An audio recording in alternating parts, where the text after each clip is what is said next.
बापाला रडताना कधी पाहिलं नाही. मुलीचं लग्न जमत नाही ना, माय भाकरी करताना विचार करते माझ्या ताईचं कसं होईल, रडते भाकरी करता करता. पण बाप रोज लोकाचे पाहुण्या रावळ्याचे दरवाजे धुंडत असतो बरं का. का माझ्या लेकीला चांगलं सासर मिळालं पाहिजे.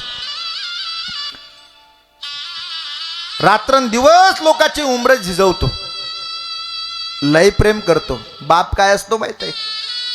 बाप म्हणजे जगण्याचं माप, पाठीवरची थाप. कितीही रागवला तरी माया त्याची आमाप, तो म्हणजे बाप. बाप म्हणजे ध्येयाकडे नेणारी शिडी, संकटातून पार करणारी होडी.